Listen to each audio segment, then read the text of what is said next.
Right, these people behind are slowing down the story, so to encourage them to get faster, what we're going to do is after 3 you're going to spontaneously start laughing. They're going to think they're missing out on something, and they'll speed up. 1, 2, 3.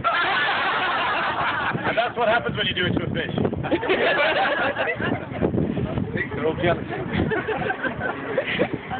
Okay, while we're waiting, people want to know why we're called beef eaters. Well, we don't really know. It's a nickname. No one knows where it comes from. Probably from sitting at the king's table, eating what he eats. He eats a lot of beef, so do we. A lot of people want to know, how do you become a beef eater? Let's face it, it's one of the easiest jobs in the world. All you do is look at buildings and say the words on the side. Quite like that. You have to have been in the military, or the British military, for over 22 years. In my case, I did 33. You have to have reached a certain rank, in my case, W01. And you must be in possession of the Long Service and Good Conduct Medal, which means I didn't get caught. Now, we're now standing in the outer ward of the Tower of London, between the inner and outer bailey or defensive walls. The inner bailey behind me is 50 feet high. The outer one behind you, 28 feet thick. And to your left is Mint Street. This is where all those coins in the realm were designed and produced right up until 1810. The buildings that house the factory of the mint are called the casemates, or houses within the walls. They now serve as accommodation for some of my Yeoman Warder colleagues and their families. So hands up those of you who knew that beef eaters like me actually lived inside the Tower of London. Yeah? How many of you didn't know that?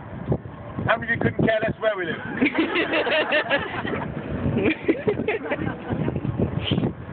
See a second floor of windows there. Behind those windows was the study to Sir Isaac Newton. Sir Isaac Newton was the master of the mint here in the 17th century. Very clever man, Sir Isaac Newton. He came up with the idea of milling the outside of coins to stop people clipping bits off them. It's very clever, isn't it? He's also the man that invented gravity, a very fine British invention, invented right here, after he invented Apple. You can see a taller, narrower arch than the one through which we passed. It's called the Sally Port, or Royal Entrance, beyond which is a small drawbridge leading to the Queen's Stairs and directly accessing the River Thames. Rather than negotiate the dark, dirty and dangerous streets of London, royalty and nobility would travel along down the River Thames on their impressive barges, and they'd tie up alongside the stairs. They'd gain access through those gates, which are original and date back more than 700 years. It was at those very gates that King Henry VIII so lovingly greeted his second wife, Queen Anne Boleyn, on the eve of their wedding. Role play! That's who I am. Anne Boleyn. She was over an hour late. Not pay to keep the king waiting, however, on looking upon her beautiful blue eyes, his heart melted, and he went down on one and sank to his stood up. He took a massive hand in his, looked into those eyes, and he said, "I promise to love you for the rest of your life." Poor Anne was fated to return to the Tower 3 years later, but for a very different reason. Through a very different gate. A little round of applause for the beautiful queen. All right, I did all the work. Here we are, this is the bell tower, and it's within this tower that Sir Thomas More was held for refusing to accept King Henry VIII as the supreme head of the church in England. At the same time, and for the very same reason, his good friend John Fisher, the Bishop of Rochester, was held in the upper chamber. Now, both men were to suffer terribly for about 15 months, but could not be persuaded to abandon their beliefs, and were finally led out of the chambers, through the gates and up the hill, to be publicly executed as traitors in 1535. Exactly 400 years later, both men were canonized as saints in the Roman Catholic faith. Now, another man to spend a bit of time here was a man called James Scott. He was the Duke of Monmouth. He was the eldest of 13 illegitimate children of King Charles II. This may account for why that king was known as the Merry Monarch. After the death of his father in 1685, this very handsome and popular young man, who looked remarkably like me, he was persuaded to stake his claim to the throne because his uncle, King James II, was a known Roman Catholic. To press home his claim, he landed in the west country of England and marched inland, gathering popular Protestant support in what is known as the Monmouth or Pitchfork Rebellion.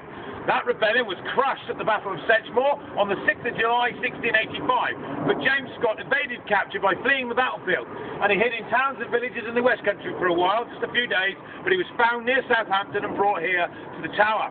There was no need for a trial, as he'd been condemned to death in his absence, and 3 days later he was led out of these chambers, through those gates and up the hill. But this time, instead of being pelted with fruit and vegetables like all the others, all the ladies came. They threw flowers in his path as he walked up in silence. That's how handsome and popular he was. When he got to the top, he was met by the executioner, a man called Jack Ketch. I call him an executioner. He was actually a part-time executioner, and he was a part-time butcher, and he was a full-time drinker. This was to be the most botched, bloody and brutal execution in English history, for Jack Ketch was drunk that day, and he famously took 5 strokes of the axe before James Scott lost consciousness. A further 3 strokes of the axe before it was obvious that Scott was dead. And even then, the head remained stubbornly attached to the body. And so Ketch went down on his knees, pulled out his butcher's knife, and continued to saw through the remaining stubborn sinew, tendon, gristle, and bones. Sweet dreams, kid. Now, this may be where we get our expression ketchup from. It